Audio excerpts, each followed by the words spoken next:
俄罗斯、哈萨克斯坦关系更加紧张，非此即彼的外交政策可能说明俄罗斯对外存在一些个焦虑情绪。各位网友，大家好，我是刘小飞。根据今日俄罗斯报道，本周三，俄罗斯一个地方法院下命令暂停了哈萨克斯坦石油出口命脉里海管道联盟输油管线活动30天。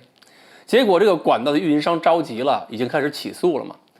关于管道暂停使用的原因，现在有不同解释。俄罗斯方面说，俄罗斯经贸与卫生调查局发现一些技术问题，是这些技术问题导致了新罗西斯克法院裁决暂停了这个管线运行30天，认为这个暂停是必要的。而上个月呢，也曾经出现过一次关闭，理由是说那个里海发现了50枚二战时期遗留的水雷，要排除这些个老水雷，导致港口3个码头关闭了2个。当时哈萨克斯坦还评估说对其国家经济不会有实质性影响。结果这2个码头刚刚恢复运行，俄罗斯那边又宣布说要进行暂停。由于这条管线的输送量呢是每天100万桶石油，对哈萨克斯坦的能源出口来说呢，算是几条命脉之一。但是也有人认为俄罗斯的解释是牵强附会的，这是俄罗斯和哈萨克斯坦互相报复的一部分。俄乌战争爆发之后，中亚各斯坦国集体对俄罗斯采取了一种不配合态度，拒绝承认卢甘斯克、顿涅斯克2个州成为独立国家。而哈萨克斯坦呢，为了不被西方连带制裁，对西方针对俄罗斯的制裁呢，也采取了配合措施，比如说禁止向俄罗斯、白俄罗斯运送受到西方制裁的货物。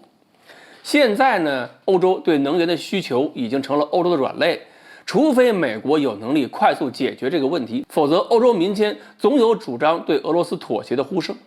而沙特等中东产油国家最近不配合美国，不同意增产，所以欧洲的这个经济问题始终就悬在了美国头上。而本周，哈萨克斯坦总统托卡耶夫却在与欧洲理事会主席通电话的时候指出，哈萨克斯坦准备增加对欧洲的能源供应，用哈萨克斯坦的能源资源去稳定世界和欧洲市场的困难局势。这也说明哈萨克斯坦不想配合俄罗斯用能源当武器，跟俄罗斯唱了反调。再加上前一段时间俄罗斯内部对哈萨克斯坦有一种指责，说哈萨克斯坦是忘恩负义嘛，所以现在2国民众之间早就开始了口诛笔伐，互相攻击了。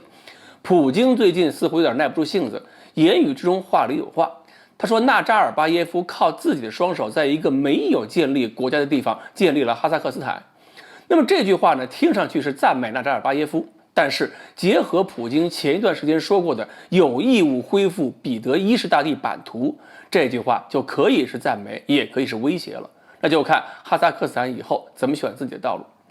不仅仅是哈萨克斯坦这边，乌兹别克斯坦最近也出现了骚乱。然后我发现国内很多媒体凭着脊髓神经和肌肉记忆，就直接判断背后是美国操纵的颜色革命，是反政府革命。可惜最近乌兹别克斯坦政府恰好是跟俄罗斯关系不好，同样也拒绝承认顿涅斯克、卢甘斯克独立。美国是很满意中亚这些斯坦国政府所采取立场的，难道美国会搞一场革命出来，推翻这些国家政府，换一批亲俄罗斯的吗？这逻辑上根本讲不通。中亚斯坦国的立场以及北约那边芬兰、瑞典的立场，可能就是俄罗斯事先没有想到的。打击乌克兰没有发挥预期的那种震慑作用，反而有了激怒效果。那么我觉得俄罗斯有2个选择，一种是加大震慑力度，在战场上展示了能够压倒北约的军事能力，这样可以让别的国家不敢靠近北约。